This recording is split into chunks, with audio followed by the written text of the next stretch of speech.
Boom, boom, boom. All right, here we go. Are you ready?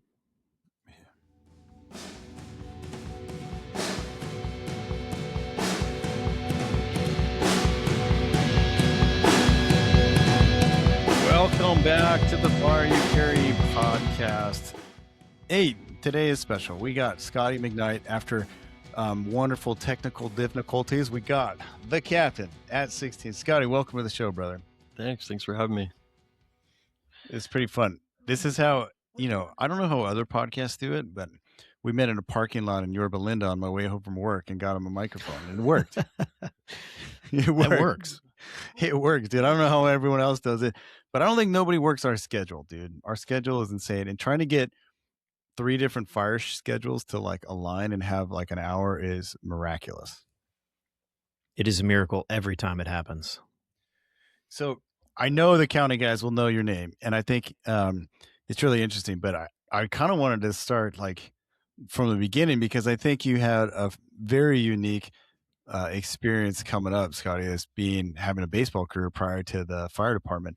And we just had Tram on. So we're in a baseball theme right now. We just had a Hall of Famer. But I just thought maybe we could start out. Where did you grow up and how did you start getting into baseball?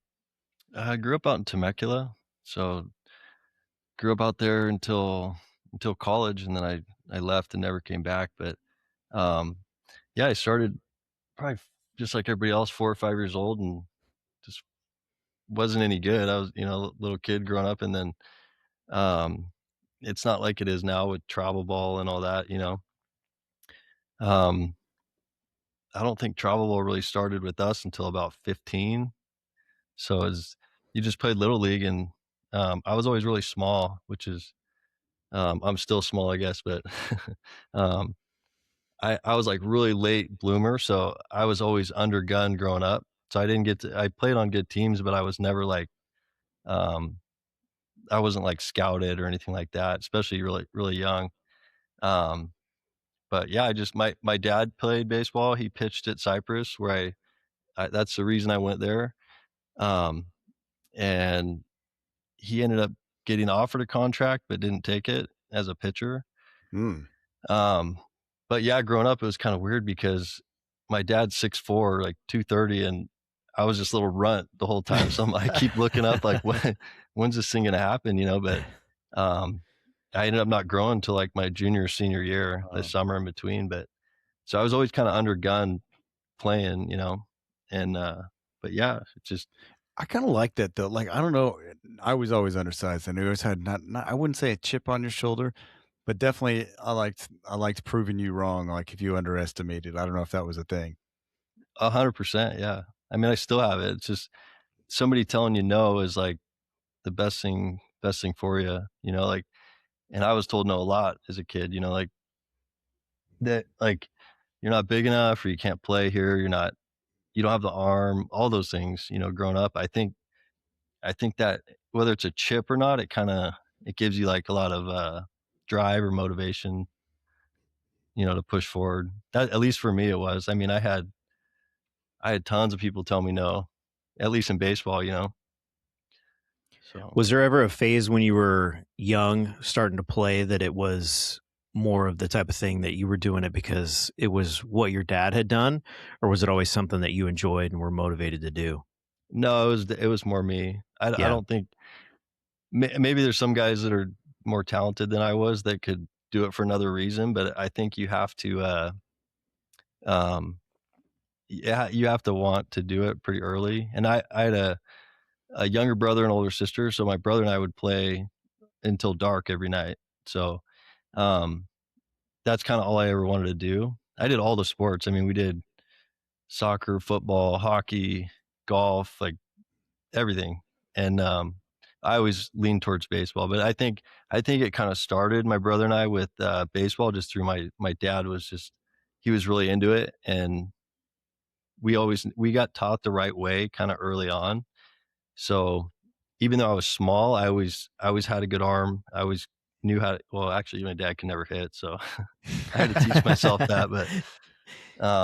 But yeah, I mean, we just had good information pretty early, which I think is super important. But I definitely think it was more me than it has to be. I think it has to be to make it as, I mean, I didn't, you guys just had a Hall of Famer on here. I'm nowhere, can't even drink a cup of coffee with that guy. But um, I think even getting to even college, you have to want to be there because you have to spend so much time doing it, you know? Yeah, what's your thoughts on that? Because it kind of blows my mind with kids now.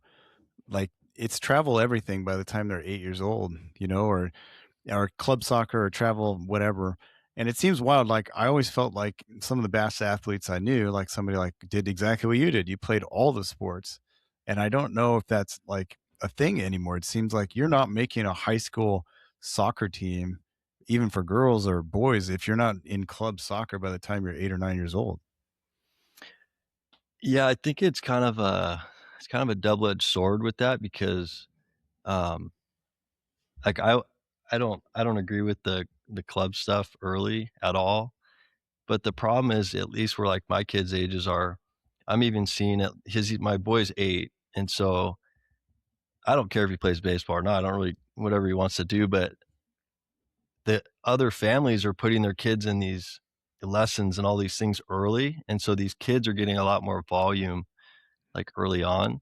And so they're better than the other kids. It's not because they're better athletes or they're going to be better. It's just that spend so much time early on, and so it kind of forces everybody else to do it because your kid's not going to make the all-star team, or they're not going to make certain teams, or they're not going to play on the team they're on because they're playing other sports, you know? So it seems like it's kind of like that. Like once it starts, then everybody kind of has to do it. Not that, and I don't want to. I'm going to hold off as long as I can, but if he even wants to do that. Yeah, it's wild. I'm out in Temecula, and there's like inside the Temecula Mall, there's like this D1. It's like this athletic group, and they have trainers in there doing like cross training for all the kids in their different sports, and they're doing ladder work and plyometrics and all this different band work and all this crazy stuff. But I'm like, they're treating them like a professional or a college level athlete. And there's a bunch of 9-year olds Yeah. running around, and you're like, this kind of, it's cool, but it's kind of crazy too. Yeah. I think it's just too much. I always tell my friends and stuff like that want to do it early. It's like, I don't, if whatever my kids want to play, I don't want them to be the best like 14-year-old in the country. I don't. Like, who cares? Right. You want to be the best 18-year-old in the country or the best Right. 20-year-old in the country. And that, I don't think you have, like, I think a lot of these people want their little Johnny to be the best home run hitter in Little League. And it's like, cool. You got like a cool trophy and whatever, but the kid's burned out by the time he's 14 and doesn't even play high school baseball. And I'm sure you guys played with kids like that too. Like, I was definitely not the best baseball player all the way through the ranks, but I wanted it more. And I don't think I never really got burned out. But I think You it's just easy love to the do with game, yeah. kids. You burn these kids out when they're 10, 12 years old, and then they don't even get to play the funnest years of their life, which is like high school, you know? Yeah, it's pretty wild, dude. I think you're so right. It's like, do you want it or does your kid want it? And I'm like, yeah, if my kid wants to get more reps or do something, I'm in. I'll pay for that. I'll do that. But I'm like, if I'm pushing it and they're crying to go to this thing, and I'm like, no, we're done. Yeah. I think too, now there's just opportunity for people have realized it's like there's a business model to it now. And so like when I grew up, I played for ABD, which is, they were based out of like, I think Moreno Valley.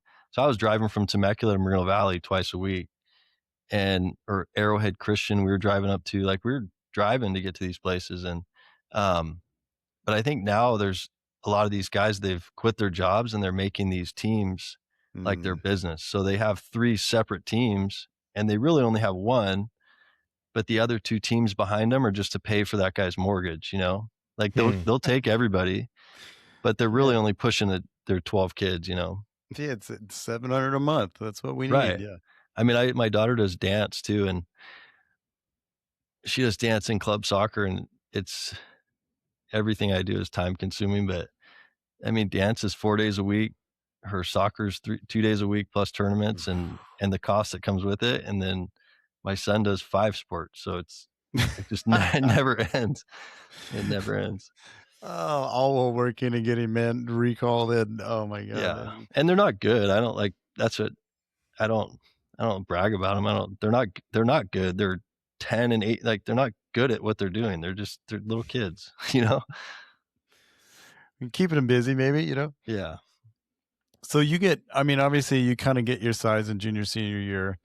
And then was it a choice to go to Cyprus, or did you have like a plan in mind to say like, I'm going to attack this? Or Yeah. So I remember, I was getting looked at by, I think, Cal Baptist, and then my dad's friend, like really good friend growing up, Bill Pinkham. He was one of the coaches at Cyprus, and then I was getting recruited from Palomar, but I didn't no D1 schools, nothing. It was just that was it. So I was kind of Cyprus is in the best conference in junior college.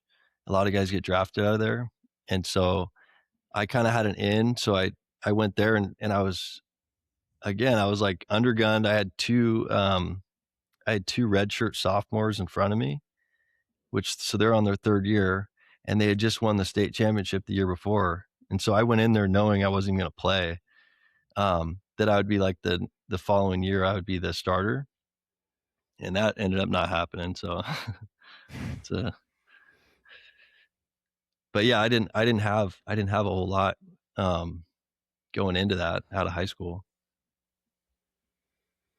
do you think that you still had that hunger when you're in junior college, or did you had any thought of like, hey, maybe I got a shot at this thing? Or, I mean, obviously you're still grinding, you're a young kid, probably 18 years old. Like, No, so how did it get from that to being drafted out of Saddleback into the league? well, I always, since I was a kid, I wanted to play in the big league. So I didn't, that wasn't even a thought. I still think I could play there like right now. Yeah. Let's go. I like that. But if you don't have that mentality, you never make it. You wouldn't even, I mean, so I remember sitting in the jacuzzi with my dad, and he's like, in senior year, and he's like, well, what do you want to do? I was like, I want to play baseball. And he's like, okay. Like I didn't have another plan. It didn't cross my mind. So yeah, I always wanted to. So that was my dad, only I'm thinking plan. like, if your kid right now goes, I'm just going to be a baseball player, we're like, all right. So, I wanted to be an astronaut, kid. Let's create a plan here. Yeah. What's your plan B? But there's part of that too. It's like you shoot for the stars, and if you come up a little short, you're probably okay too, Totally. So, I love it. So you start getting some looks, and as this now, obviously, I don't know how old you are at this point, probably 19 or 20, I'm assuming, when you're getting calls to go into the minor leagues and stuff. no, so I was at Cyprus, and so the way redshirt works, I don't know if you guys know, but you can't even play, you can't even pinch run. You can't do anything. You just sit. So I travel with the team, I practice, do everything. And we come back to fall ball, and Pickler, the coach there, he called me in the office, and I was doing fine. And he goes, hey, I know we told you you're going to be the starter next year, but you're not going to play. And I just looked at him like, what? And he goes, we had the chance to get the Canadian national team shortstop. So he's like, he's our guy. So he goes, well, he's like, our team's better with you on our, still here as our backup. But he's like, we know your dad, and we don't want to just hide you here. So he's like, we're going to look for some places for you to play. Well, he didn't want me in the conference. So he was looking, at like Monterey Peninsula, like places way far away. And a friend of mine that I played against in high school, Garrett Parcell, he ended up playing like in AAA, and he was a really good pitcher, but his dad was Norco's coach. I don't know if this is like too deep of a long story. No, it's cool. But that's how it happened. So his dad coached at Norco forever, and I killed them whenever we played Norco, and he was a buddy of mine. So his dad happened to be really good friends with the pitching coach at Saddleback. So he made a phone call to him, and you're not supposed to do this, but I went and did like a little tryout at Elsinore High School or something like that. And I remember like throwing up in the parking lot because I was like super nervous. Like, So he hits me some ground balls. I was in shorts. I was like diving all over the place. And he goes, "Hey, why don't you come back to my house tonight? We're having a party." So I go to his house in Marietta, and he introduces me to his entire family. "Hey, this is our new starting shortstop." And so now I'm like, oh crap, like I better do something. This guy just hung it out for me, you know? And he had never even seen me hit. So I think what my buddy's dad had told him held some weight, you know? So I show up to the first day at Saddleback, and the guys at Cypress were not happy because they're our rival in the conference. Oh, wonderful. So I show up at Saddleback, had to move all my stuff, go down there. Well, the one guy that he needed a roommate, he's like, "Hey," he was a super cool guy, went to Point Loma after, Christian guy. And he's like, "Yeah, man, you can stay with us." And he goes, "What position do you play?" And I'm like, "Oh, I'm shortstop." And he goes, "Oh, that's what I play." So I ended up taking the guy's job that invited me to. Awkward. Yeah. So yeah, and then I did good in the fall. And, so I hadn't had any college looks. I hadn't had any professional looks at all, really. And we played, Mount San Jacinto at Cypress in like a tournament. And I had a good game. And, my coach who at Saddleback that got me over there, he calls me after and he goes, "Hey, you're going to get drafted this year," after my first game. Wow. And that's what I said. I'm like, "There's no way." So he said, "Yeah, the Cubs are looking at you." So, so I ended up through the year getting, I don't know, I think I talked to half the big league teams, you know, and it's not like they're not chasing you. They're just sending you like a questionnaire, but it's a big deal, especially when you go from not playing, saying you're, you know, not getting any looks to you got a good shot, you know. It's totally insane. And I always think about this, like when Nole's at war and you're doing this, like this is a young man. You're like, how old at this time? I was probably 19. Yeah. So when the Chicago Cubs start talking to you at 19, do you go like, "Dad, help," or like what do you do? Like, yes, I don't know. It's like it's mostly just like a questionnaire, you know. You just fill it out. And a big thing that they put on there is like, what do you think your value is? Because they want to know, if you don't think you're worth 200 grand or 100 grand, they're not going to pay that. So you kind of try and dance around that, you know, like I'm worth the whatever's fair for the round or things like that. But I was pissed. I was mad at Cypress, you know, and so I had like dreamed. I put their hat on the ceiling of my above my bed, and I had dreams for like 2 months before we played them in league that I was going to hit a ball off their scoreboard. First pitch, hit it off their scoreboard. Yes. Like it was crazy. Go. And my mom serves you right for picking that Canadian. Yeah. He ended up playing in the big leagues for the Brewers. So it actually, but he was, but yeah, my mom filmed it. And so when just by chance, and so as soon as I hit it, all three of the coaches put their heads down with their heads in their hands. And she has it on. It was pretty cool. She got it on film. Yeah. I don't think there's anything greater than that. And I killed them. Every time we played them, I killed them. But so I try to teach that to my kids, you know, like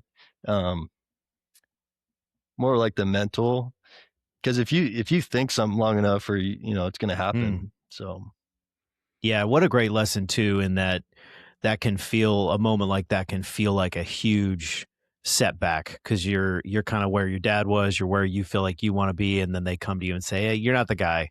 We're gonna farm you out, send you somewhere else." That probably didn't feel great at the time, but then in the end, you get a little bit of justice on the back end of that, which is probably super fun.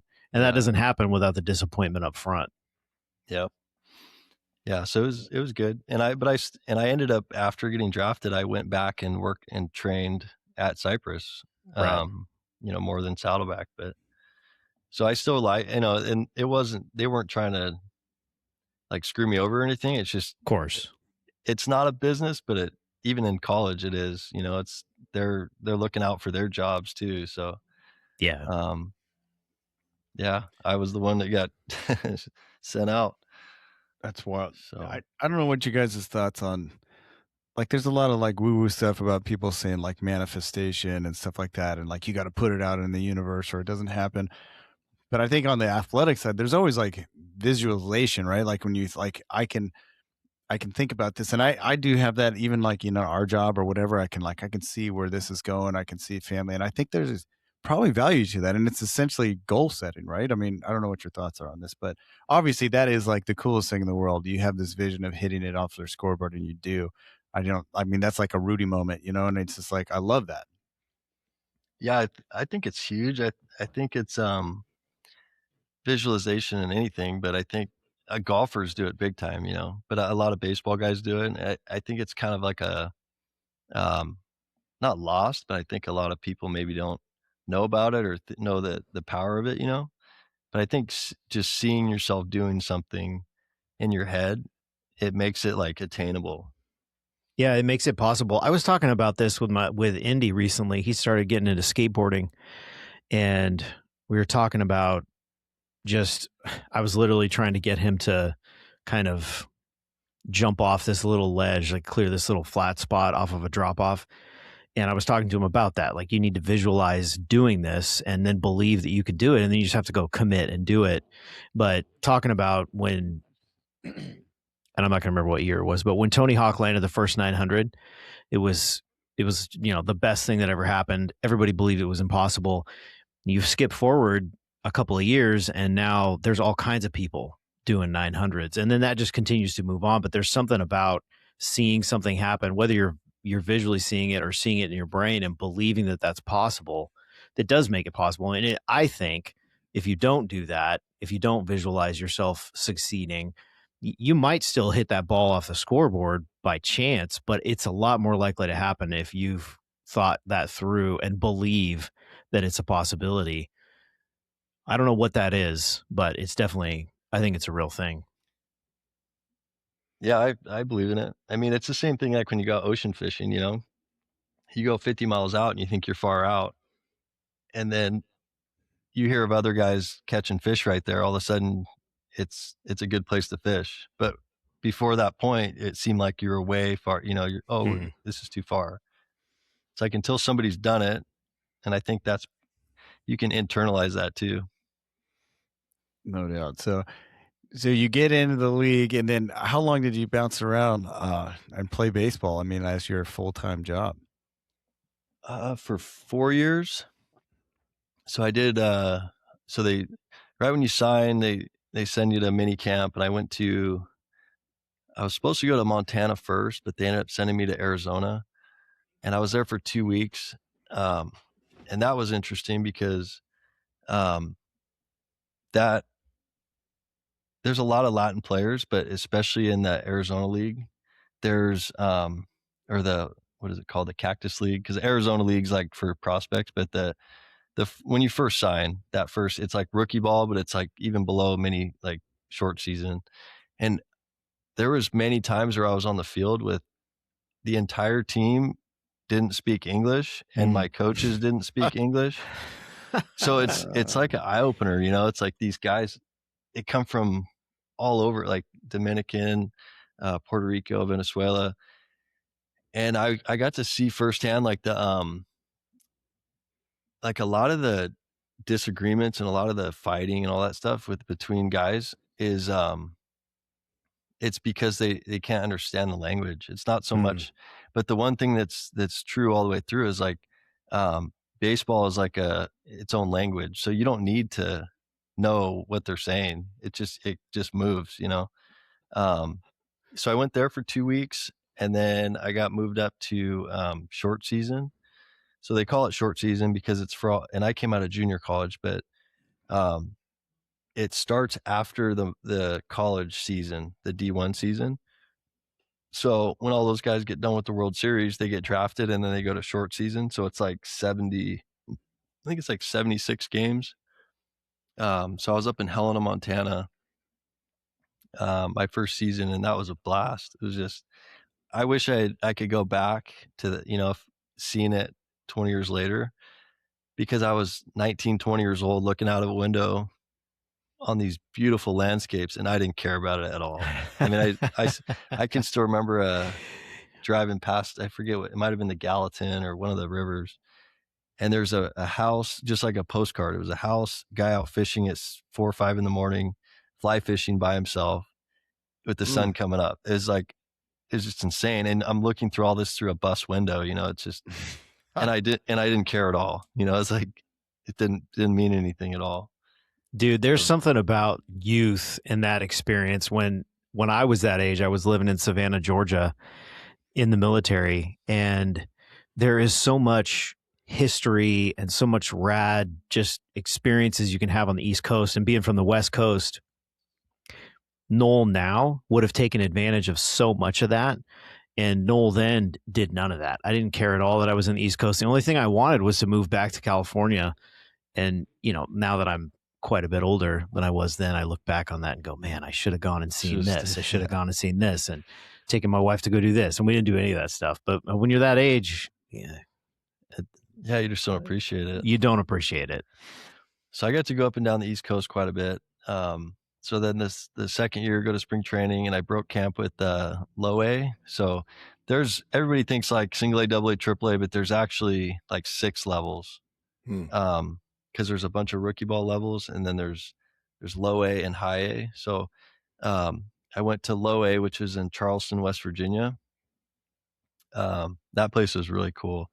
That whole league, it's the farthest bus league in the country, other than, so you travel. I mean, we had 16-hour bus rides, 12-hour bus rides, 8-hour, and that was common. And so you play the next day. It's not like you get a day off after that, but yeah, we went all the way to Savannah, Augusta, all the way to Columbus. So we were all up and down the East Coast, and just getting to see all that stuff was really cool. And the stadiums were awesome. They'd put 8 to 12,000 people in the seats, and so you kind of for the first time had like a big crowd, and it's a lot of people. That's rad. All right, I got to know, on a 16-hour bus ride full of athletes, did the tobacco nicotine thing ever kick in, or was it like, what are you doing on 16 hours on a bus? Yeah, I think that's why there's so much dipping in baseball. I mean, there's everything. The bus rides. Well, it's not only the bus rides, but like even on the day to day, right? So you get to the field at 2:00 to hit, and the game's not till 7. So you hit at 2, take infield, outfield at 4. And then you just have downtime because you're waiting for the other team to hit and take their infield, outfield, all that. So you have hours of just doing nothing. So it's just, you're just bored. But yeah, those long trips are, dude. You got to find something. And the problem is too, is like everybody, it's a charter bus. So you guys have been on those. Everybody on that bus is over 6 foot. So they're not meant for like long trips, like, so I could sleep anywhere. I think it's because of that, but yeah, like sleeping at the station's nothing. I could sleep on a blue chair. I could sleep on the floor. They actually had rules against sleeping in the overhead compartments. Oh my gosh. Are you serious? Yeah. Because you're so get tired. The Dominican dude out of the overhead compartment. I mean, guys would sleep on the floor. Like usually you'd have like 2 seats to yourself, so you could kind of sit sideways, but it's not comfortable. It's a grind. I mean, and at the time we were making $1,100 a month. Yeah, it's and like, I'm sure there's some hopped up Dominican too playing, reggaeton on the bus. Oh, or yeah. something. Yeah, that was right when Daddy Yankee Gasolina came out. So Gasolina. Yeah. Shut up. Yeah. But it was cool. I mean, I think the fire service is definitely the closest thing to that. Just that maybe the military. I know it wasn't in the military, but you're just with a group of guys you just do everything. I think the difference is like in the station is you get to go home, but you spend 8 months with these guys. You know everything about them. There's not,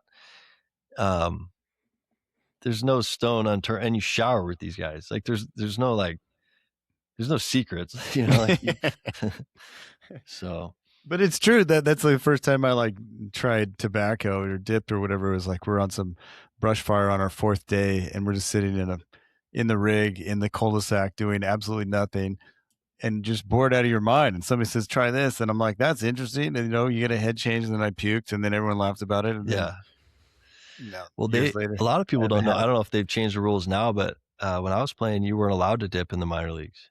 Oh, really? So it's actually illegal. So it's probably all different now with the fines and stuff. But if you got caught when I was playing, it was $1,000 fine for the manager and $100 fine for you. Wow. So when you're making $1,100 a month, you're That's a lot of money. So what everybody does is they put their tobacco like way back in their mouth, and when you spit, you don't like, you just kind of spray it, because it sounds stupid, but it's like you're in prison, kind of like the guys are going to do stuff to get around it, Yeah, you got to try to get around it. Yeah. And so they would have dip police that would come and sit in the stands with binoculars.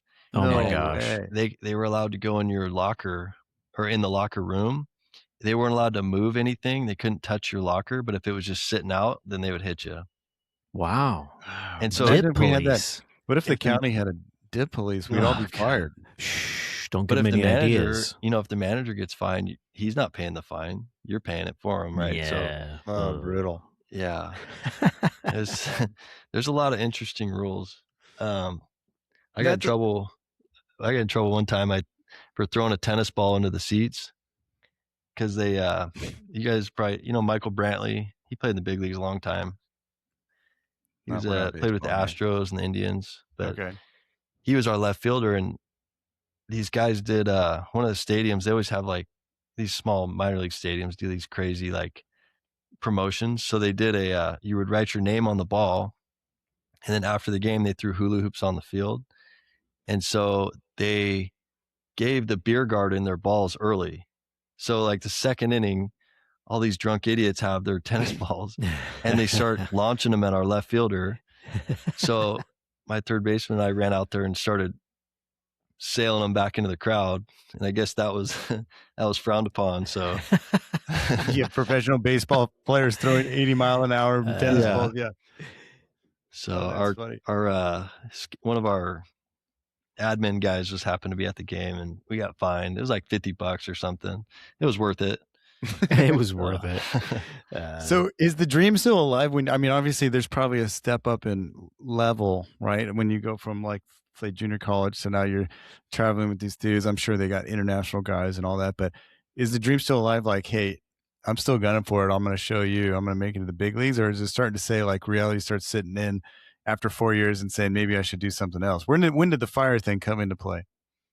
Well, so I got hurt that second year, and the following year they sent me back down, or I actually moved up to high A, which is like Florida State League. And then my third year, after I got hurt, they sent me down back to Montana, and then went to the next spring, got released. And that, getting released is like, I don't know how to describe it. That is pretty much like the worst thing you could ever imagine, because this whole time you're just chasing, right? And then all of a sudden somebody else tells you you're not allowed to play anymore. And so get released, I drive home, and I'm just like lost. Like I'm 20, I don't know, I think I was like 23 maybe, just trying to figure out what to do. And I get a call from my scout who initially scouted me, and he said, "Hey, do you still want to play?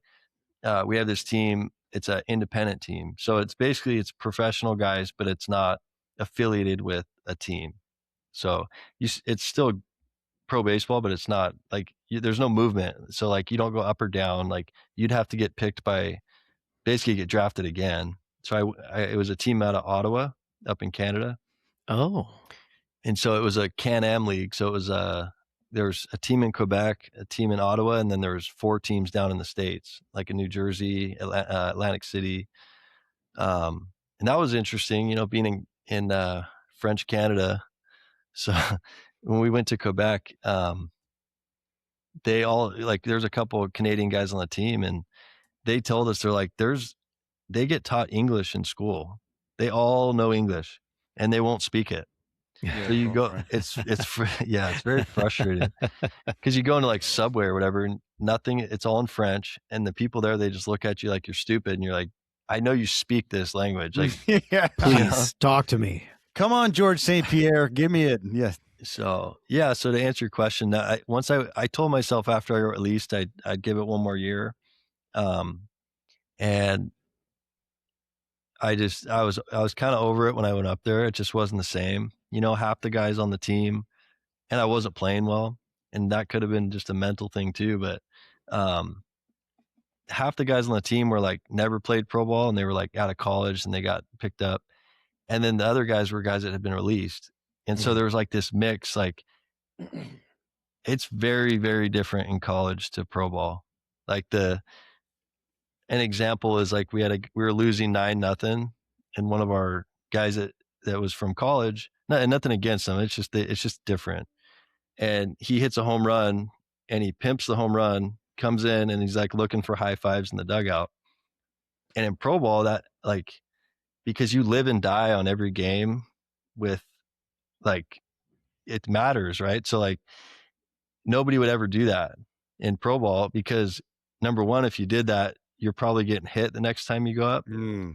And it was just different. So after that season, I was like, okay, I'm going to start looking around. And my younger brother he had already gone through a fire academy. So he was already on the ambulance. He was a paramedic and doing all that. So that was always kind of my backup plan. I mean, it sounds bad, but like, I guess the fire service wasn't number one because I was on like a one-track mind, and so my brother had already been through this academy up north at Yuba City, and I just wanted to get done quick. Like, I don't think, maybe it's a good one, maybe it's not, I don't know, but all the stuff by where I lived at was you had to have classes, you had to have your EMT, all these things, and I didn't want to wait that long because I felt like I was an old man. Because in baseball, I was an old man. I remember calling 23-year-olds grandpa when I was 19 because they're old in that world. But so I went up north to a fire academy, finished that up, and just took a couple tests. I took LA cities and LA counties, and I got into backgrounds with LA City, and they never called me back. So I'm still waiting for a phone call.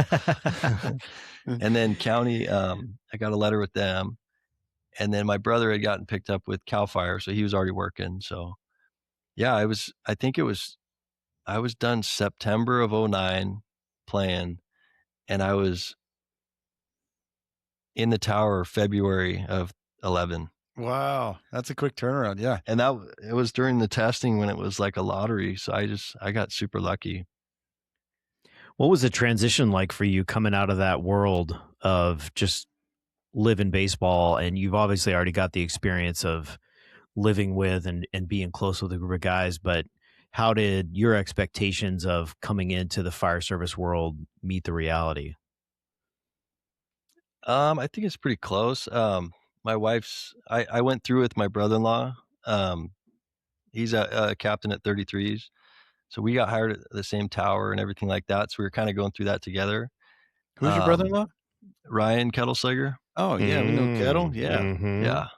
And then, yeah. And so his uncle was on the job, Gino. And so I actually grew up with his uncle or his cousin before I knew my wife. So I've known her cousin and her dad or her uncle a lot longer than I've known her, but yeah, so I kind of knew. So I did a couple ride-alongs with Gino at I think he was at 61s. He was a captain over there. So I had an idea, but that couple years between playing and coming out was hard because it's more like I don't want to even come close to saying it's like the military, but it's kind of similar. I mean, you're kind of out, like, not with, I felt like I was with not civilians, but it was like you're in this group of people that are like, they're the best player on their team, the best player on their college team. They're the best. Like, you're with these elite people that have these crazy like stories, and then you come out and it's like, it was just, not that it was dull, and I don't want to sound like it's, I don't know how to describe that, but it was just a different like way of thinking. Like, I couldn't understand that people couldn't do things, I guess you could say, like, because I was surrounded by people for 4 years that were elite at everything. Like, we'd go golf on an off day, or everything. These guys are just good. And I wasn't the best one out of all of them, not even not even close, but they're just good at everything. Like, I played with Ryan Braun, and I got drafted with him, and we had a conversation one day about JJ Redick, when he was breaking the record at Duke? Duke, yeah. And he was talking trash on Redick, saying, I would have beat that record because I just didn't play basketball. But that's like the mentality. So like, yeah. And then you come out and it's like, I don't know. It was kind of different, you know? Yeah. I had a similar experience to that coming into the tower with the county, and coming out of the world of the military and the unit that I was in. It's a very similar mindset where everyone's on the same page. Everyone is the best at what they're doing. And there's just kind of like there's a cohesive type of camaraderie there where we're all on the same page. And coming into the county's tower, everybody's reason for coming to this line of work is different, and their backstories are different. And you've got everybody from the guy who's been a librarian for the county up to the point where he steps into the tower, to guys like me, guys like you, and everything in between. So there was a huge range in my tower, and with the guys that you work with on a daily basis, right? There's a huge range, and that doesn't make them less good firemen, right? Because part of the strength of the fire department is the fact that guys come from so many different backgrounds and different experiences. But it is different that there were guys there that were 100% going to give their best and their all. And I would like to say that I was in that camp, but then there were also people who were kind of trying to give the least possible, right? And just do just the bare minimum to get through. And that was a little bit tough for me. And just realizing that it's, in some senses, I mean, obviously we could go way deep into this, but it's okay that not everybody looks at it exactly the same way. Yeah, and I don't want to, sound like I was any better than anybody or do anything like that. It was just kind of like Yeah, I did state that in such a way that it sounds dangerously close to me saying that. I'm going to let it sit exactly the way I said it, though. I'm not going to take anything back. I don't want to, it was just different, but it was cool. And I couldn't understand either. Like you said, somebody being okay with like quitting something. Right. Like, yeah. I'd have both my legs falling off before I let somebody tell me, or before I would stop doing something, and these guys would just quit on a run. And you're like, it doesn't even register with me, because I haven't been around people like that, for so long. I couldn't understand it. Yeah. And what's wild is that those guys are above average than the actual civilian population, right? Like, so it's like, yeah, there are levels to the game, and you're in the, in special operations like Nole, or you're in the pro baseball like you, like that's the elites right? And so it's like, but even like I have brothers and friends and things like that they look at the firemen being like, how in the hell could you possibly do an academy, So it's different. There's levels to everything. Yeah. Did you get, sorry. Okay. Did you get any kind of special attention in the tower because of your background? Like, did the cadre that were leading know who you were and give you extra problems, or were you able to kind of be the gray man? No, I stayed quiet. I didn't say anything, because to me, I failed, like I wasn't going to go, like, you know what I mean? So brutal. I didn't say anything. And then the bigger thing was hiding that my brother-in-law was in the class. Did you accomplish that? Did you keep that a secret? Yeah. We told them at the very end. But wait, did Ryan set you up with Lisa? Tell me how this works out with Gino, or how did you meet your wife, Lisa? So we met at Cypress. So she was going to dental hygiene school. And she knew a bunch of guys on the baseball team from high school and stuff like that. So I met her, and I remember the first time I heard her last name, I was like, "Do you know Casey?" And Casey's a city fireman, and she goes, "Yeah, that's my cousin." And so I've known Casey since I was 9 years old. So it was her cousin and we, that's how we started talking. But so I knew her way before I knew Ryan. So we were dating so I got drafted and everything. I mean, she's been through it all. So So you guys were dating while you were on the 16-hour bus rides and doing all that? Wow. Yeah. So me being gone for 4 days I mean, with kids, it's a little more challenging now, but she's kind of a rock star. Like at, 8 months being away is a little different. She'd fly out a couple times, but it's 8 months straight. Now, did you do that? Did you get married before the tower, or did you? No, so we were engaged. I got married on probation. Yeah, you got to get the insurance. You got to have insurance first. Yeah. So that's wild. And it just happened that through backgrounds, through everything, that you and Ryan are in the same class. Mm-hmm. Wow. And we took different tests, which was crazy. Oh, wild.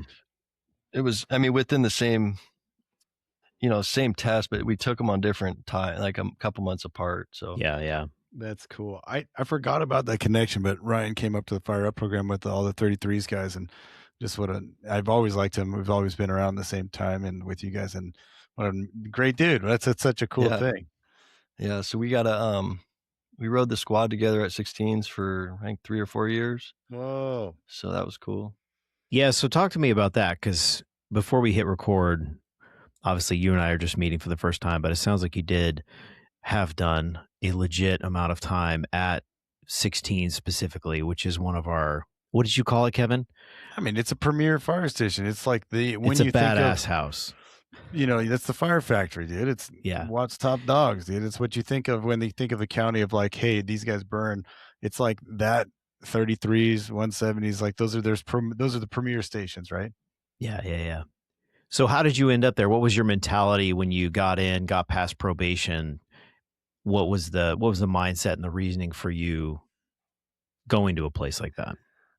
Well, I rode the ambulance for a little bit around that area. And then my first captain was Frank Laurel. He was at 74 was my first spot.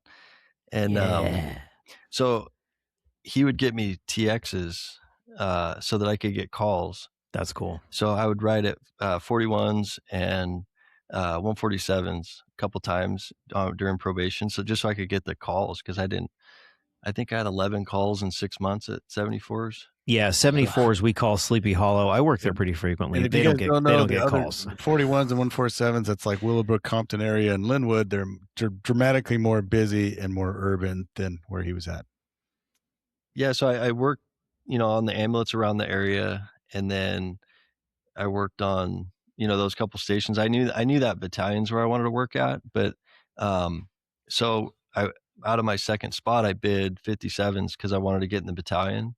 And then I ended up mutualing to 16s with a guy that was on the list to promote. So I did a year, actually I did 11 months at 57s. I put it in early and they don't think they caught it. So yeah, nice. But yeah, I don't, it might be kind of like that. To me, it's like the Yankees, like I want to go play for the Yankees. I don't want to go. I would have a hard time sitting around. I still get bored. Not that I like being up at night, but I don't know. I've always kind of chased that. Like if I'm going to do something, I want to be at the busiest place or the most, But I don't know. It's kind of the station since I've been there. I heard coming in that it's a bunch of guys like beating their chests and it's a rough crowd, all this stuff. Maybe it was like that, but I think there's a lot more humble guys there than at most places. Yeah, I kind of want to dig into that a little bit, because you obviously have you're super sharp. You're super competent. Like everybody here, and I think, from my perspective, being a fireman in the battalion, like you're very well liked and very well loved, and it's really cool. I think it's an interesting dynamic, though, when you think about you're relatively young, and you have spent a lot of time at busy places, from 16s as a fireman to 16s as a medic, driving at 147s and 57s and then coming back as a captain. I want to see about just that, like fast forwarding. You obviously have a lot of time under your belt. You've definitely seen some fires, but you're a relatively young captain. And what I've always liked about it seems like those busier stations, it doesn't seem to sweat the small stuff a little bit. From my perspective, it's just like, yeah, we're gonna get the job done, but it seems like nobody's worried as much about uniforms, or you're picking your battles, if that makes sense, as a captain. Yeah, I grew up in that firehouse, so I'm just that's kind of what I'm used to, I guess. But I had some great mentors also. I mean, I had Paul Schneider as my captain, John Batorovich. I've had, and then just the guys surrounding us. You had Danny Olivas, Gelati. I mean, there, Hoffman, Steve Spark. I mean, all the guys that were there. And I think the part of the reason why the guys in that battalion don't promote as quickly as maybe they do now is because when I was there, when I got there as a fireman, most of the guys, we had gray-haired engineers, Yeah. and we had captains that were 20-year captains. So for me to think that I could relieve that guy or do what he's doing, it just wasn't even in the wheelhouse. And I think that's part of the reason why there's so many guys promoting fast now, is because they see a guy sitting next to him and they think, oh, I could do that guy's job, because they're not having to prove themselves because maybe they don't get the incidents. But I've seen these captains that had 20, 15, 20 years as a captain. And for me to think that I could do their job just wasn't like realistic to me.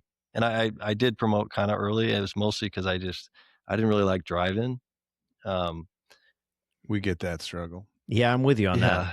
Because, Schneider was in the museum. He runs our museum, right? So he had a detail for the last 4 years that he was there, or that I was there. So every day he was gone until he had a detail for half the day. So he wouldn't show up till 5 p.m. So he was doing all the museum stuff. So every off squad day we're driving. And so, not that I felt like I had it whipped, or like that I didn't know any of the numbers. I knew how to pump everything on the rig, but I couldn't like go. I just didn't know the numbers or how to get them, And I felt I pumped more fires as a fireman than I did as an engineer. That's hilarious. And so when I became an engineer, it was just it wasn't anything new. And I didn't like standing outside. I felt like I was like a spectator. Like it's just boring. You're a tip of the spear guy. Yeah. Some of the guys like it.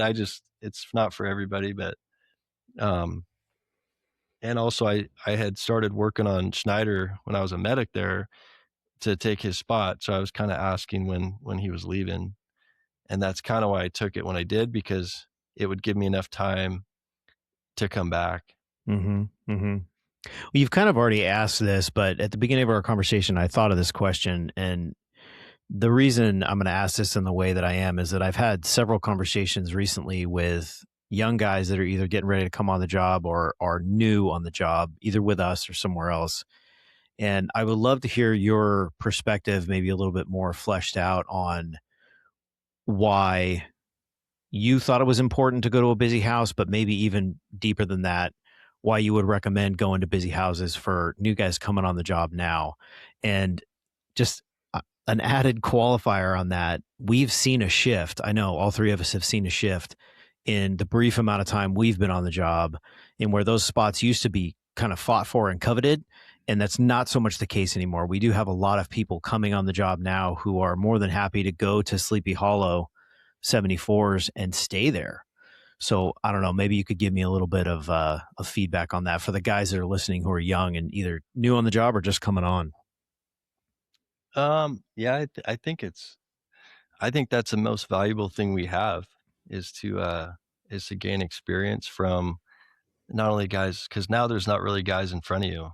Where, when I first came on, there was guys like Marshall Ott teaching you how to do things. You know, that he's an unbelievable mentor, and he knows everything about everything, right? Or Billy Curtis, or all these names you have, right? And those guys are all gone now. So I think gaining experience through actually doing it is more important than any class you could take or any target solutions or any, like, all these things that they're offering to us. It's like you're a paper fireman. And for me, it was super important to be busy, I think, because it's even like a small thing like burning your ears, right? Like, I think everybody should have to go burn their ears before you're a captain, like, or even a good fireman. Not that I'm promoting burning your ears, but how else are you going to know how Where far that you can line go is, to go yeah. grab a kid that's in a burning building? Like, you're just guessing at that point. And to go somewhere and sit and not, and also I think there's like a timeline too. Like, so if you don't get busy early enough, the chances of you finding a spot later at like a station like 16s, they're not going to let you come in. No. Yeah, because you've been Why, sitting like, at 74s right. or So, 66s.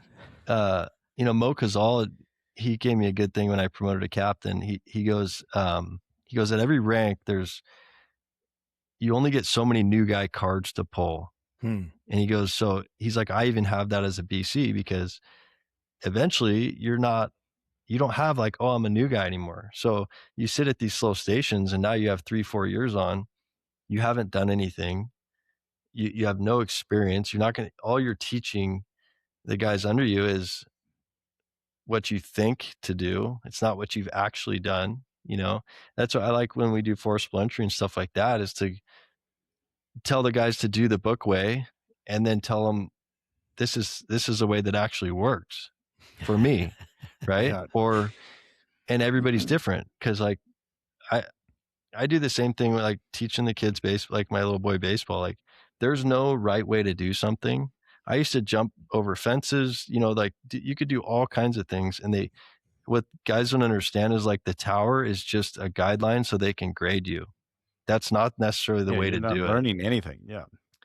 So it just gives you like a baseline. But I tell the new guys when they come right along, or, guys get an overtime, it's like, you guys can be creative with how you do things. You don't have to like go by the way that just because somebody hasn't cut a lock for you, you don't have to stand there. You can jump a fence and take you could do all kinds of different things. And I think the guys sitting on their hands at these slow stations, it's like you get accustomed to that. And then all of a sudden you promote to engineer and you're kind of forced to go to a station that's a little busier.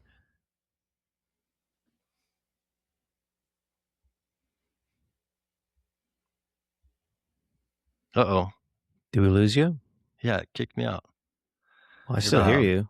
Oh, sorry. It like kicked me off the screen. No, it's an interesting dynamic, right? Because like the reality is, like Nole and I were on a standalone truck for when Nole was over 10 years. I was 9 years there at the same place. And when that area, we cut a lot of cars. For some reason, they had a lot of TC trapped. And then we got geeked into AutoX, and then we started training and we started cutting more cars. And to this day, I think we're pretty good at cutting cars. And the only reason is because we cut more cars than everybody else, right? Right. And it's like, you're going to get good at fires because you've had more fires than everybody else. And I think no matter how many classes you can take and how much theoretical stuff you can do, you just have to get hands on the tool and you have to get reps on that thing. And I'm like, it's kind of the same. I think like you're right. Like I feel like whatever you kind of geek out on early on, like if you went to a brush station early on, I feel like those guys become brush guys, Right. If you go to a truck station early on, like I was like, I'm kind of a truck guy, if you got to 16s early on, you're like, dude, I'm a structure guy in the hood. That's what you know what I mean? That's my own little personal opinion. No, I 100% agree, and I think a big thing is to be uncomfortable. Like I used to sit in the front seat sometimes when Polly was gone and act captain as a 5-year medic. It's like I was very uncomfortable, but I to me it was like I've failed in front of 10,000 people on a baseball field, like let a ball go through my legs. So having people scream at you that you suck is like way worse than being a little nervous about a fire. I just don't understand. I can't understand it. I mean, I understand why guys are afraid to fail and all those things, but I think that's the only way you could learn and be good at what you're doing is to actually do it. Yeah, you said something really interesting a minute ago on the point of failure, and I really appreciate the idea that when you're new, there's there's allowance for that, right? Because you haven't been around, you don't know everything. And so when you do make those mistakes, you just get taught. But if you've gone and done 3, 4, 5 years in slow spots, you don't have the experience, and then you try to go to a place where you're going to get that experience, then you no longer have that kind of new guy grace card, right? Because you're not the new guy and you don't have the experience. So you still have to learn and do all the stuff, but you've now been around for a while. And so there is the reality that guys are going to look at you and go, what do you mean you don't know how to do that? You've been around for 5 years. What have you been doing? And the answer is not much. So that's I think a really good pitch for the young guys coming on. Yeah. And it happens later in your career, because now I got guys like Josh Nessa, who is phenomenal at everything, right? And we were doing like month ends on the squad, and I've been off the squad. I was off for 6 years before I came back. And be honest, 13s isn't really a squad, right? So we were doing like month ends or something, and I had to like ask him questions about it. And he's like, "You got to be kidding me! You have like 14 years on, and you don't know how to do this already? Like, figure it out." And he's right. I'm like, dude, I got to step my game up. I got to start doing like, I got to start knowing how to do the basics, right? That's what one of the things I love about like being around, Scotty and all those guys, is like everybody kind of in our world is kind of a really competent. I wouldn't say all-star, but there are a lot of all-stars. I mean, you brought them up, Billy, and even our Billy McDougal or whoever it is. Like there's all-stars across the board, and like you have to kind of level up. You have to level up because everyone's pretty good at what they do. You can't kind of hide. Yeah, there's definitely no hiding, and I think especially at 16s, or I would even say the whole battalion, but I'd say probably 95% of the battalion you could put in any seat on that rig or on any rig, and you'd be better than most, And like what you're asking earlier about, like managing or being somebody's boss, like I never, I don't know if it's just like I don't think I'm good enough to be their boss yet, or like I don't know, but I just don't think I don't treat like our crew like that really. Like everybody's on the same playing field. It's just I have a different role with that. I'm on the radio and I'm the one making the decisions, but it doesn't make me any better or worse than anybody. But I think if I swap places with anybody in that station, they would do just as good of a job. They don't have maybe the reps that I do now because I got a couple years as a captain, but um, I think you could do that in a lot of places in that battalion and a few other battalions, where everybody's so competent in even levels above them that I think it's pretty interesting how they're able to do that, Let me ask you a question about that. I got work to do, not me yet. So. Oh, yeah, me neither. Yeah. yeah. We won't talk about that. But let me ask you a question for guys kind of on the other end of the scale. The guys that have been around for a while that are either promoted or getting ready to promote to captain into the kind of the leadership role in the station. With your experience coming back to 16s and then now being the leader of guys that you worked, at the same rank with for so long, would you recommend doing that? Or would you recommend doing some time outside in another station with guys that you maybe don't necessarily know as well? I think it's huge to leave. I didn't leave by choice. When I promoted to captain, I went to 170s. Right. The department forces you out. Right. Yeah. So I went there for 3 months and I knew most of them, and I was with Craig Ross and he's running around like crazy and in a good way. But he was great to me. The guys were awesome. But I definitely got to leave for a little over a year. And then I got sent out to El Monte at 168, and I didn't know anybody. I didn't even know the cross streets. And I had a chance to go back to 165s. Excuse me, but I think that was a huge like a growing point to become a captain, is to be in a place where I didn't know anybody. I didn't know my driver. I didn't know anybody in the battalion, didn't even know the cross streets around the station. And I had to kind of learn, I had to learn by myself, I think had I come straight back to 165s, because even 170s is pretty similar, the battalion's similar to 13, but, and those guys operate kind of the same way. But when I went to El Monte, it was they just do things differently. Not that it's a bad way, it's just different. And so um, I think it's super important to leave and to be, again, it's just being uncomfortable. I was very uncomfortable. I went over there, and I remember Ryan McKeon called me. He was down at 90s, and he said, "Hey, you have a bunch of brush down here in 90s, right? You have your brush gear on the rig?" Whittier Narrows, dude. I think that's the most brush fires in the county. Right. Well, I had no idea. So from that day forward, I put my brush gear on the rig, and we had brush fires. And I don't think I had to do any first in size ups on them, but we had a couple, and I'm showing up on a brush fire in El Monte. It was just, I was very uncomfortable. And there was a lot of things there that, like the hazmat, they had a lot of tanker rollovers and stuff like that. I mean, the station sits on a train track. So it was good to have to get out of that, 16s area, because I mean, that area is a grid system. It's it's the easiest district to learn, but it's the hardest district to drive in, because the people there and there's the drivers triple parked on a tiny little street. I don't even know how you don't hit a car every single hour of the day.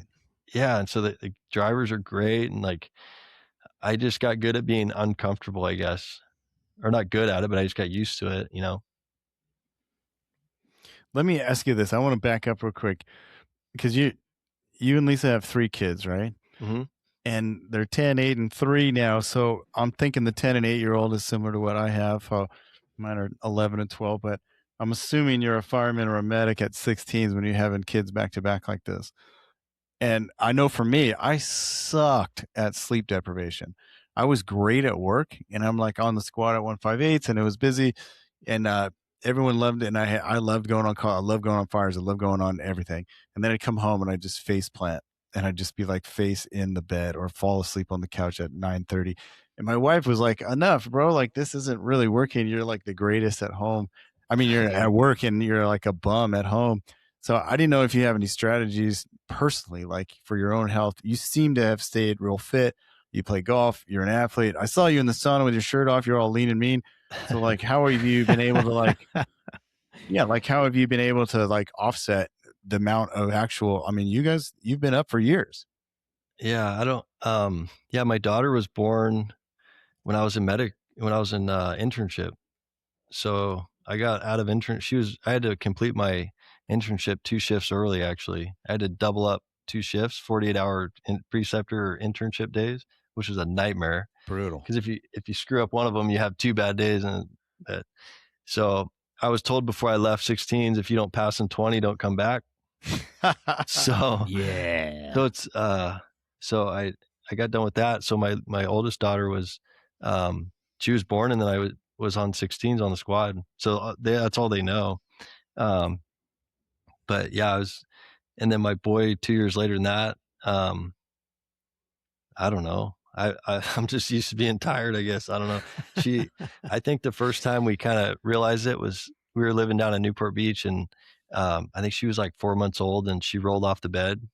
I was laying next to her, and she ended up rolling off the bed, and we're like, all right, we got to get a daycare or do something. Cause it was hard. It was really hard. But my wife's, her dad was a cop in Whittier, and she has, I think, 3 uncles. I think we counted 17 the other day between both our families that are either cops or firemen. Wow. So she doesn't give me any slack. It's not like I hear some of these guys like, oh, my wife let me go to sleep. It's like, no, I come home and it's just go time. But she's she's awesome. She does most of the heavy lifting, and she's a dental hygienist. So when she works, I got the kids, but having the third one was definitely it's a little easier now, because I know the program. With the first 2, you're kind of running around with your head spinning and don't really know what to do yet.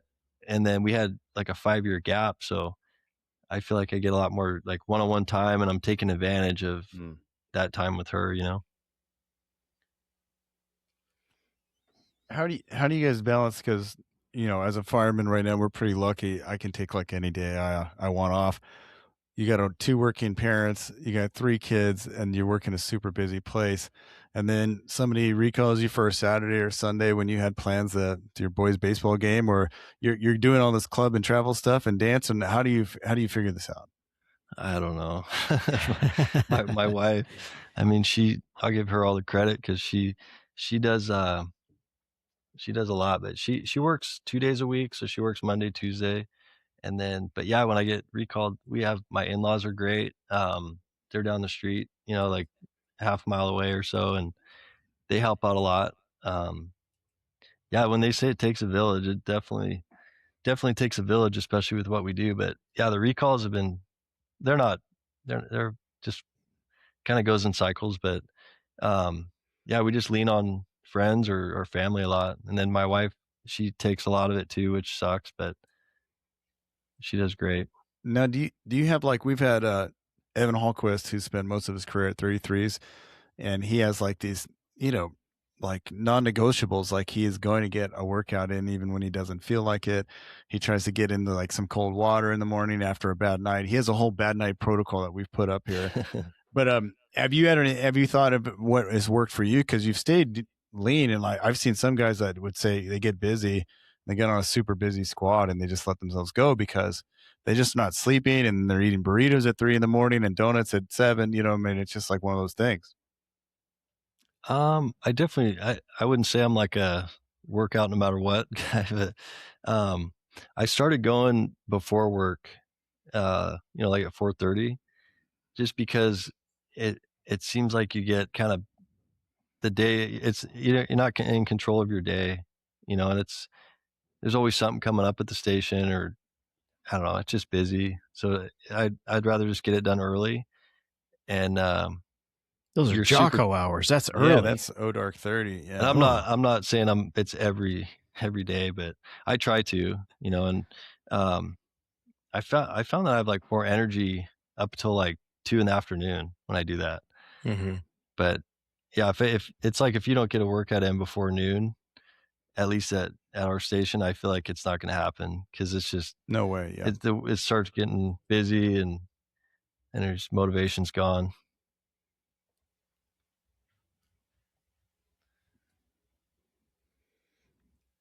So outside, I mean, obviously you're busy, but you got some great dudes like Ian Nichols, who I'm friends with, and a bunch of them. You're talking about fishing, and I know you're pretty still into the golf thing. Are you finding time to have like, are those things that give you joy, like outside of work? Because I know, I'm just going to say, like, sometimes you work in those areas and it can be depressing because you see like some real low income and sad things, and you'll see, I'm sure you've seen babies burned, and you've seen it all, right? There's nothing you probably haven't seen working in that area. Are there things that like you do maybe consciously or subconsciously to keep your head right? Um, I think, but well, it all changes, with kids, and their schedules kind of take priority. But I try to like before I used to surf a lot when we lived in Newport, so I'd come home and surf, and then um, hang out with the kids a lot. Um, but yeah, it's just your priority shift once you have kids. The kids kind of.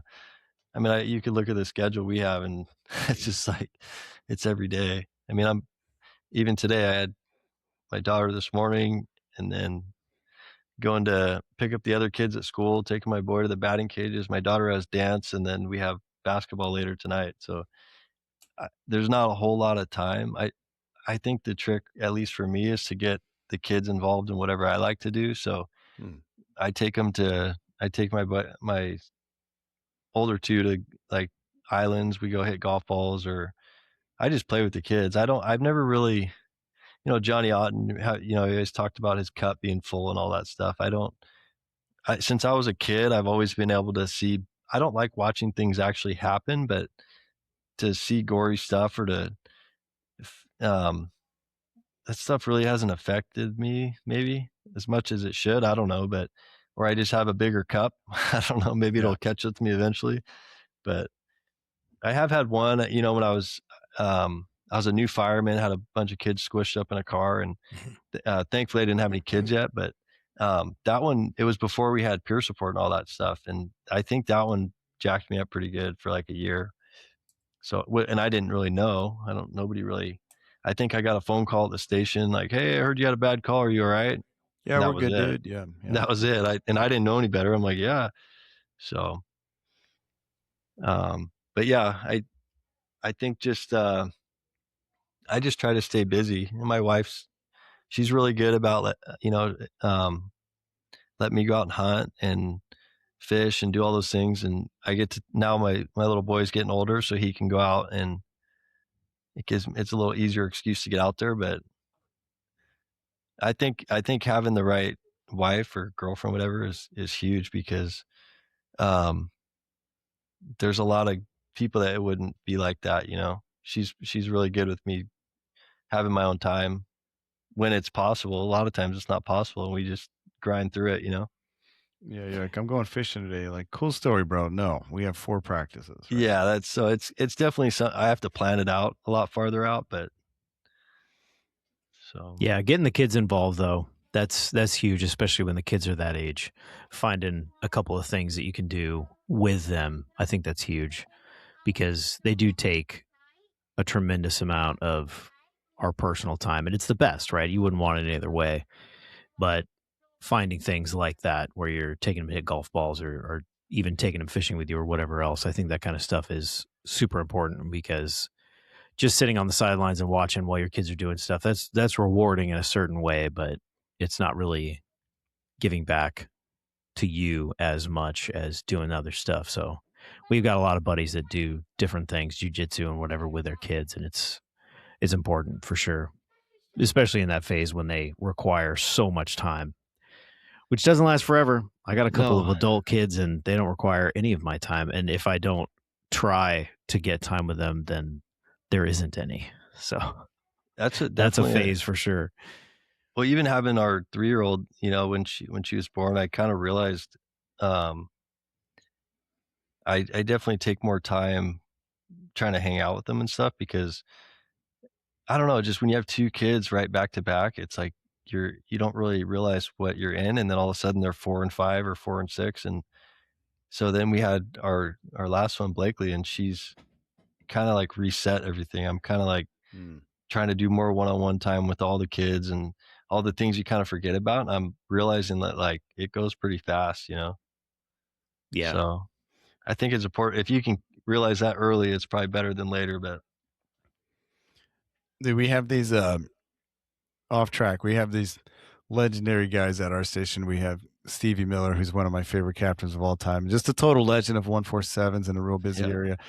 But he's a baseball guy, and like, you have Josh Nessa, who's just an absolute freak of nature. And like, he was just as much, I've never seen Josh be unable to do anything.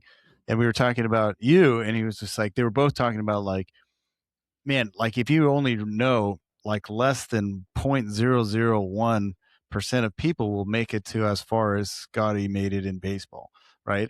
And then you talk about like feeling like a failure in coming to the fire, which is wild, right? And then you hear and like Stevie was doing the county baseball team, and he had guys like you and Jason Gorman and dudes that played pro ball, and said they would just smash people. You know what I mean? Like, you compared to Nole or I on a bat or whatever, would you just make us look like buffoons, And but it is an interesting thought of, like you said, I felt like a failure, and yet you're better than 99% of the entire population. Yeah, I don't know. Just I think that's just how I feel. I don't know. I just feel like that was a big like when I got done playing, is like I felt like I let so many people down.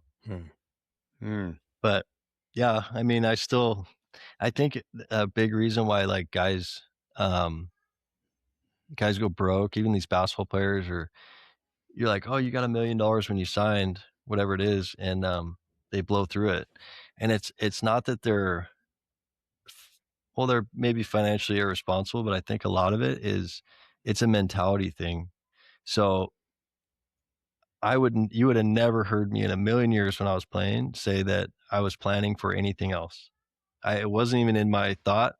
And for me to go spend $5,000 on something stupid, who cares?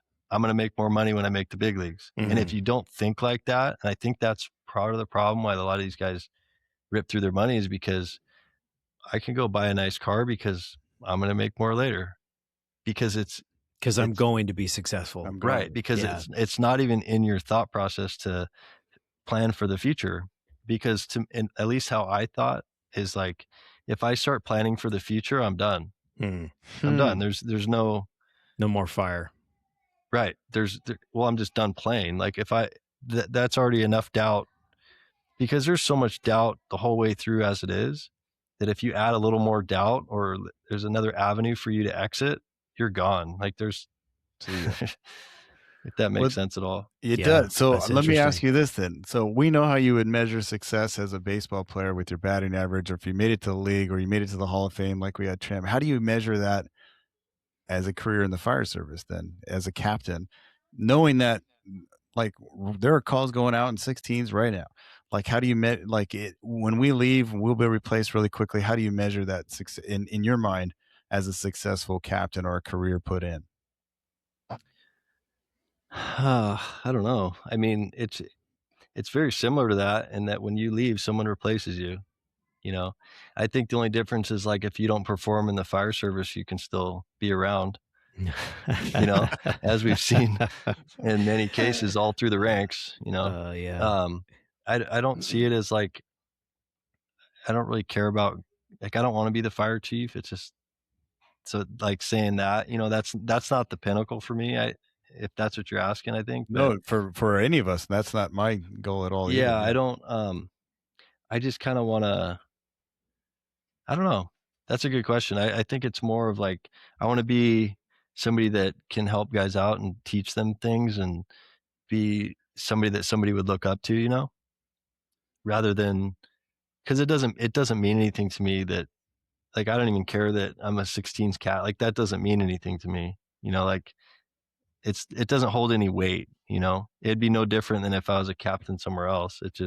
I just like to work there. But I think at the end of the day, when you're all said and done, if you have a bunch of guys that respected you and they think you did a good job, I think that's kind of more than being a BC or being I don't know how far I'll go. I might try to go to BC later on, but let me say a little bit on that from a fireman's perspective. I've been a fireman now over 16 years, never done anything else. And for me, the captain's rank is, I mean, it's just the most important rank in the fire department, in my opinion. And this is just Nole talking. But captains that I would say, from my perspective, are successful and the type of leaders that I would want to work for are the captains that, even though I've never worked with you and I just met you right now, I can tell you're this kind of captain. But it's the guy who has enough experience that regardless of what we are confronted with, he's going to be capable of leading the crew in that situation, and is also the same type of guy where day to day in and out of the firehouse cares about us, is paying attention to what his crew needs, and whether that's training, a day where you just say, hey, do your own thing, whatever. But the type of leader that has the competency to do the job, but then also the capabilities of managing the very interesting aspect of our job where we live together. And it's, you know, we call it a fire family, right? But it is in a way that. And so the guys that manage both of those worlds well, they bring a tremendous amount of value to guys like my life, right? That's my life, is working for captains. That's what I do day in and day out. And so I think what you said there, your measure of success being that guys respected you and appreciated you as a captain. I think that's it. I think that's the crux. And that happens through that. And it happens to a certain extent, in my opinion, where if you're the guy that's just super badass at your job and you're terrible around the station and guys hate being around you, like, you can still be considered in some sense a good captain in that sense, but it's not the same as when you marry both together. And on the other side of that, you can also be the captain that's really cool and fun to work around, but doesn't know a thing about his job.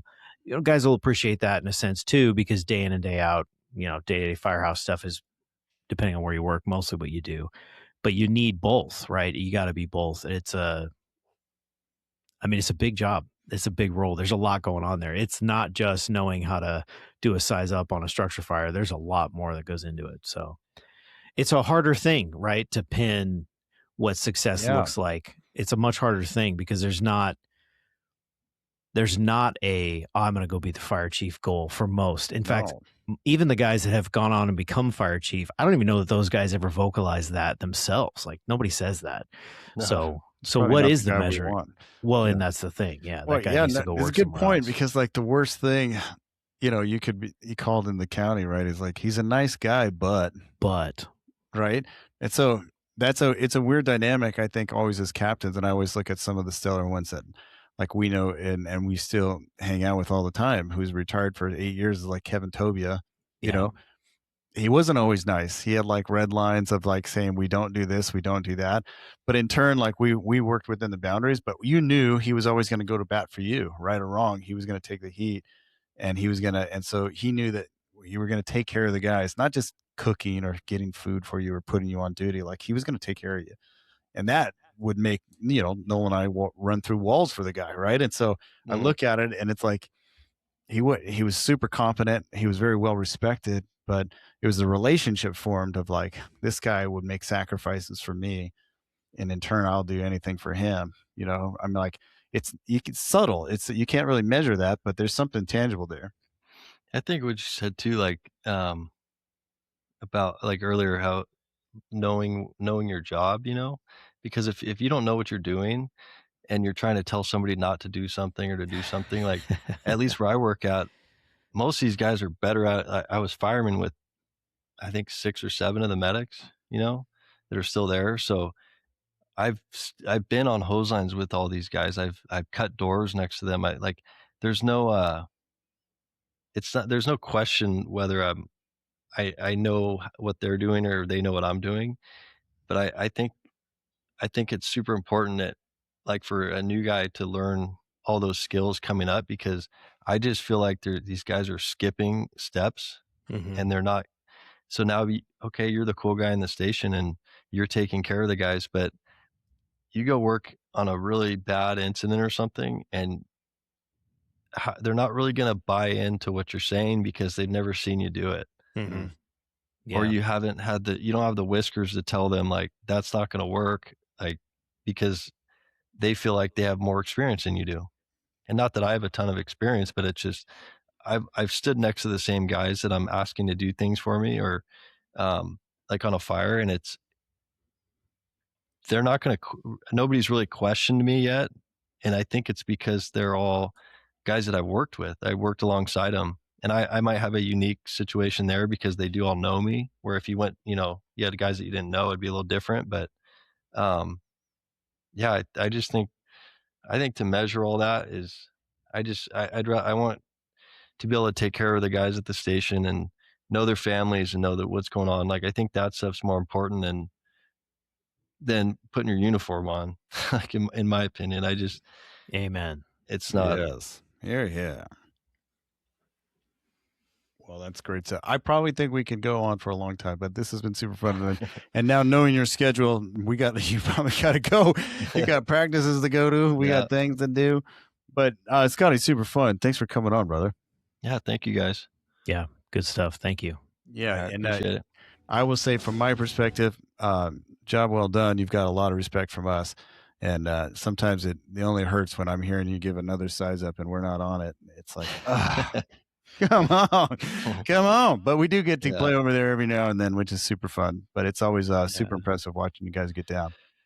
All right. Well, thank you, man. Appreciate it. Thank you, guys. Thank you. This has been the Fire You Carry podcast. We're going to have to develop some sort of signaling system that you can use for me. You give me like the sign, and then I'll start the music. We're just learning how to do video. Yeah, we don't know what we're doing. Dude, that was awesome, dude. Thank you, brother.